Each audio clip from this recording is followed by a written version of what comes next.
Hi, I'm sorry there's been such a delay from the last video. It's the longest one I've ever had. And it's been surreal. It's really been strange to not be putting one out before now. Really it's been because I've been racing around trying to find somewhere to film the course. That's why I came out here, and it's just been incredibly hard to find somewhere where there aren't motorbike noises or motorboat noises, so it's quiet enough and there's a nice view with lots of nature and it's light enough and all of this. So I finally found somewhere now, which means that now I can put more time into getting these out more often and, fairly regularly. When I get there, I'll show you a video so you can see the views. It's really nice to get back in touch because I know it sounds a bit mad, but I have missed you. Because I love reading your comments. It's such a nice, I find it such a nice atmosphere, this channel, so I've missed that. And I hope that you're all well and having a lovely, happy new year, although it's not quite so new now. I hope it's not too cold where you are. I think for some of you it's freezing. Certainly in Europe it's pretty freezing. I find that quite difficult. I actually find the darkness the hardest thing when it gets dark early. But then a lot of people think it's lovely and cozy. So I hope that you're all enjoying it and not hating it. I've had a lot of comments over many months now asking me to give my opinion on Meghan Markle. And some of them are more sort of blunt than that. They're saying, can I talk about Meghan's narcissism? And it's been a really hard question to answer because of the lack of information, of solid information about her. In America, I think the press about her has been a lot worse than it has been in England, judging by those comments. And I saw a recent article in People magazine that was saying how bad the press is over there. So maybe that's why people think that she's a narcissist, because of what they've read about her. But all I've read has just been gossip, and I can't, I don't know how true it is. And also the gossip has mainly come from her family, the stuff that I've read. And that, for me, says a lot more about them than it does about her. I think her half-sister seems to have some serious issues to need to go to all of these different media outlets to complain about her sister and try to broadcast it around the world. So, regardless of what her sister's like, regardless of whether Meghan is a narcissist or not, I think that is really extreme behaviour from her half-sister.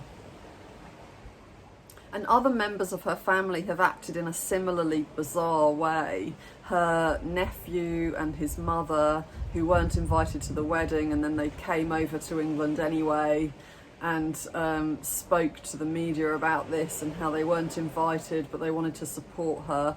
So all of this is just going to be really embarrassing and humiliating for someone in her situation. And then I think the nephew got into a bar fight, and her father as well. He gave a newspaper a private letter that she had written him. So she's had her family to contend with, and she's ended up distancing herself from them. Her family, by devaluing her in this way and publicly humiliating her, don't show respect for her, and not being in contact with them might be the only way that she finds that she can get away from this really difficult behaviour. I did wonder when the news came out if this was really narcissistic, if Meghan's true colours were now being shown, and if she was manipulating Harry, in which case he might be quite codependent. He might be enabling that behaviour and just dropping his family and not worrying about their feelings because he's prioritising hers so much. and you know, and she might be this manipulative person who never intended to commit to royal life. I felt very sorry for the Queen, because she's put her whole adult life into serving the country and being a queen, and she's put being royal and what's expected of being royal above everything else for herself, you know, and she expected that her family were going to follow suit, and so I thought it was quite mean and quite uncaring and cold that they didn't talk to her about it first and prepare her, because it would have been a really humiliating and difficult experience for the Queen.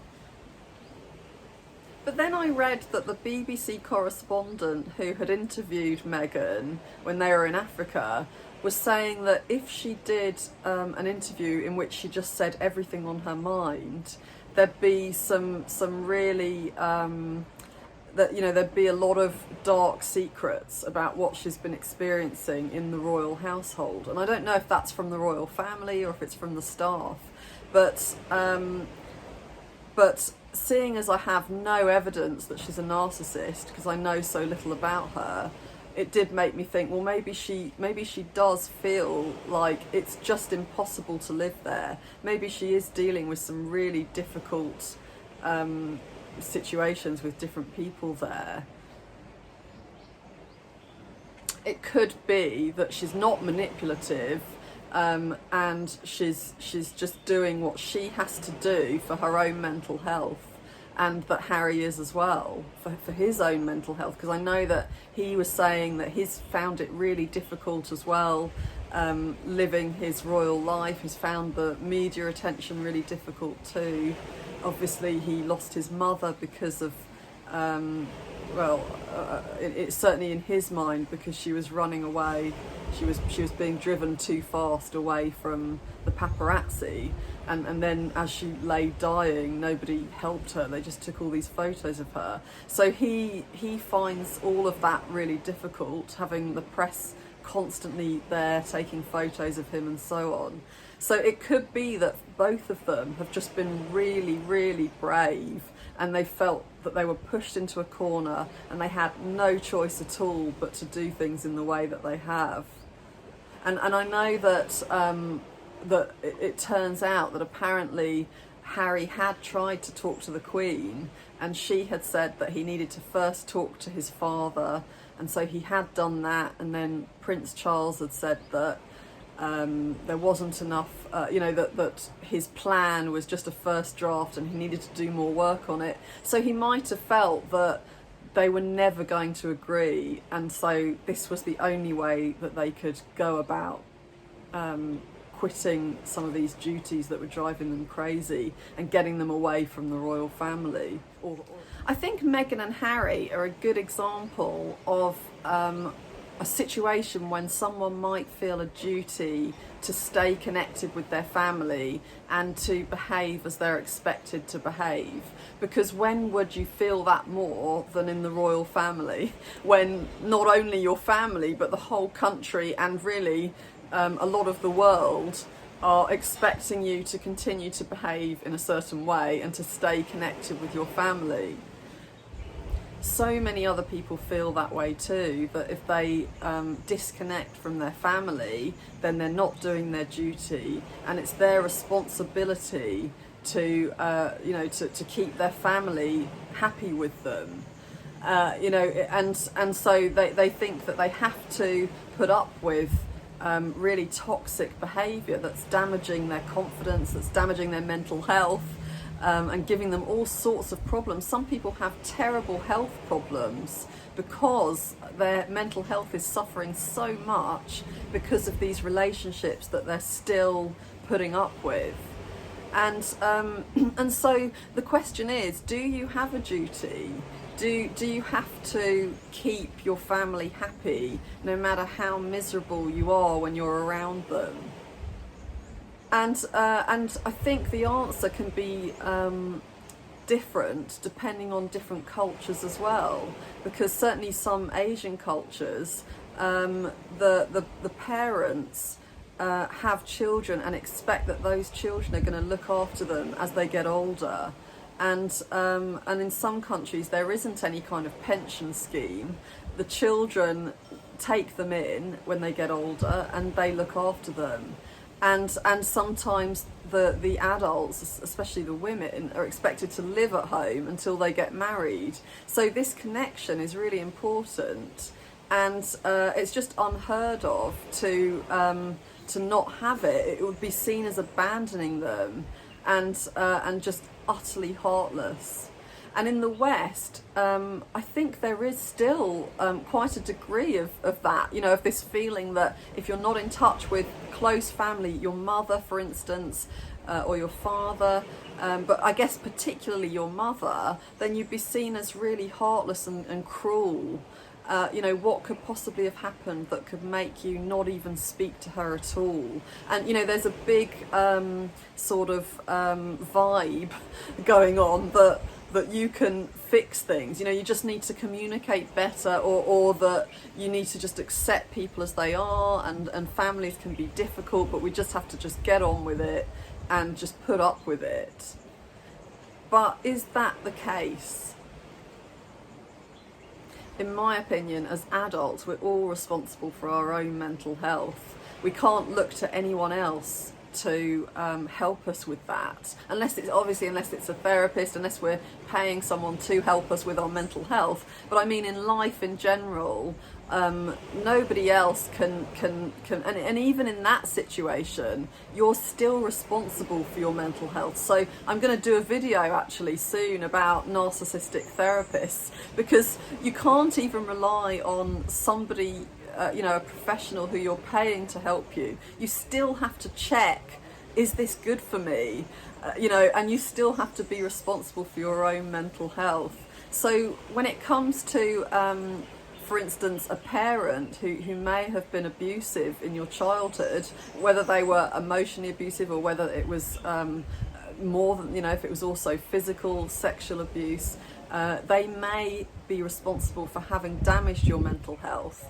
But by the time you're an adult, you still have to be the one that does all you can to be healthy, and nobody else can do that for you. So if you're around someone who's damaging your health, you know, being around them is causing you to feel so bad that it's affecting you when you're not with them as well, then that's up to you to change that situation. And it's your duty, in my opinion, it's your duty to yourself to change that situation. You yourself, you know, you have to come first, because if you don't look after yourself, then you don't have anything to give anyone else anyway. Boundaries are about deciding what behaviour towards you is acceptable to you. So they're a way to have some degree of control over your life. They're not a way to control other people. All you can do is decide what the consequences will be if someone behaves in a certain way for you, you know, what you're going to do to protect yourself, not what you're going to do to someone. So for that reason, everyone has a right to have boundaries. You know, they're a human right. So if someone is crossing them, you know, sometimes you might have boundaries that you think, okay, someone can cross them maybe 3 times. They're not a really, really important one. You know, I can handle that behaviour 3 times. You know, so if someone is crossing them continually, or if it's a boundary that can't be crossed once because it's a really important one, like for example your sexuality, if somebody has a problem with that, and you know, because that's a big reason why some families split up. Somebody might go and tell their family that they're gay, and then their family don't accept that. So that would be a very big boundary that's been crossed there. So, you know, if someone is crossing your boundaries, then all you can do is act on that, and you can tell them that's not acceptable. But if it continues to happen, then you don't really have any choice but to not spend time with that person. And so, people can feel so much guilt about not being around their family. They can think that it makes them a really bad person. And that guilt can stay with them for many years, for the rest of their life. And so I guess I just want to give my opinion and say that you have a right to have boundaries and for them to be respected. And if someone doesn't respect them, then you have a right to keep your distance. A lot of people need to separate from their families because their boundaries are being crossed, and the behaviour can be really abusive, or it can be fairly abusive but just ongoing. And another thing that I think can make things especially hard when it comes to family compared to other interactions is that they have known you all your life. So it means that when you were little, you were taught that their behaviour was okay. And so you were essentially brainwashed. There wasn't another voice to tell you that it wasn't okay. So because of that, you've internalized their voice, and you hear their negative voice in your head when you're around them. And if it's got to a point where you feel like you need to actually get away from your family and not see them anymore, then that voice is probably really strong in your head, and it's hard to hear your own voice. And sometimes the only way to hear your own voice is to just cut off from them and to be able to hear other voices. And so have other people respond to you in a way that's different to how they have. But although I say that about how you may need to cut off from your family, I think putting it like that is not necessarily the most helpful way, because it makes it into this really massive decision, and people can feel really torn apart while they're trying to make this decision. That there's so much weighing on their shoulders, there's so much pressure. There's the pressure from society and the pressure that they feel inside, all the guilt and the sense of duty, and also if you're about to lose someone, you can see things in a slightly distorted way through rose-tinted glasses. You can see the best in them. You can just remember all the really good times, and when there's a threat that's about to all end, it can be too hard for some people to do. So I think a better approach is to have space from that person or from those people in your family, and not to make a decision until you've had enough space, because that way you can hear your own voice, you can put things into perspective. And then it's easier to make a decision. And it might be that you never make a decision, because you don't have to. You don't have to wake up one morning and think, okay, I'm never going to see this person or these people in my family ever again. I will never ever speak to my mother again, or my father, or my sibling. That's such a lot of pressure to put on yourself. I think the best way can be to explain to your family that you need to take some time out for yourself. And you could be honest and say that you have some stuff that you need to deal with, you need to heal, or you could make an excuse. You could go on holiday, a very long holiday maybe,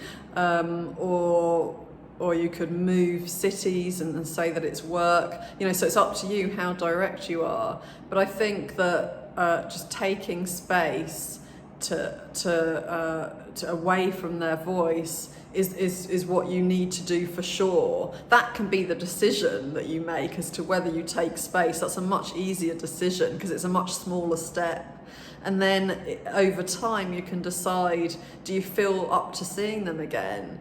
And if you think you do, then you could see them, and then you could see how affected you get by that. Because sometimes you might find that that space is enough, so that if you see them occasionally, you can manage that and it doesn't affect you too much. But for some people, seeing them at all, or seeing that person at all, can re-traumatize them. You know, even if they've had a lot of space and their nervous system has calmed down from past experiences, because we can get re-traumatized by things just because they keep happening over and over again. And sometimes enough space is enough to stop that from happening, so that you can keep, you know, in your mind, you can be more objective when it happens again. But if you can't, if you find that when you're around this person or these people, your body and mind get really affected, and even after you're not with them anymore, they're still sort of overwhelmed. If you feel a lot of tension and anxiety, and if your mental health is suffering, then it might be that you're not ready to see them. And so then you'll need more space, and maybe that will continue, and maybe you'll never end up seeing them. But I think the best way is to just take it day by day and week by week, you know, and just gradually figure out what you need. Because as long as you're listening to what you need, you can't be doing anything wrong to anyone else. You're just answering your own needs, and that's what you have a duty to do. So in answer to the question in the title of this video, I do think that they made the right decision. They did what they needed to do. I felt that it could have been handled better. But maybe I'm wrong. Maybe it couldn't have been. I mean, I actually heard that it was leaked, you know, or it was about to be leaked. So maybe they felt that they had no choice. They had to quickly tell the Queen. I think she heard the news 10 minutes before it came out in the news. So, you know, maybe they felt they had no choice because someone was about to leak it. But anyway, as far as the sort of wider picture goes, with what I've been talking about in this video, I think that yes, no matter how much you might feel that you have a duty to stay connected to your family, your main duty is with yourself and with your own mental health. Just like the duty of your family is with their own mental health. You don't have responsibility for anybody else if they're not a child. You know, you only have responsibility for yourself. So I'm going to leave it here, but I'll put out another video on Monday. So if you haven't subscribed, please subscribe, and I'll see you in the next video.